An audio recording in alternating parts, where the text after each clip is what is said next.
Megan, so many of these trade deals that have been taking place all at the same time, being negotiated at the same time, and we are facing some new deadlines this week for countries that we anticipate seeing potentially higher tariffs if there's not a deal reached. The president himself said substantially higher tariffs for India expected in the next 24 hours.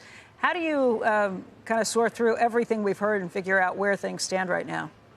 Yeah, it's an interesting question, Becky. I was just inside actually talking with a White House official following this interview, trying to get a sense of what exactly was coming on India and on a few other of the topics that you guys hit this morning. I'm told there's no update, so the president can't say at this point. He clearly hasn't settled on exactly what rate he's going to land on with India. But August 7th is Thursday. That's the day to really look at, because all of the some 70 plus countries that got new tariff rates on all of their exports to the U.S., that's when they take effect, is Thursday. The president has sort of had mixed views over the past few days over whether or not he's willing to strike more deals between now and then. Canada, to me, is the biggest outlier, as the biggest trading partner that doesn't have a deal and could potentially see a lower rate. Now, India is the next biggest trading partner that could see a higher rate.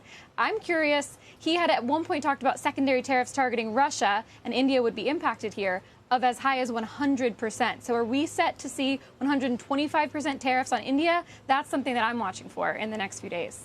And Megan, Thursday is the deadline, but then there are other deadlines beyond that for other countries. I think I'm starting to get to the point where I start to confuse them. China is later this month. Yes, all good questions. There are so many deadlines to keep track of. Thursday is the biggest one.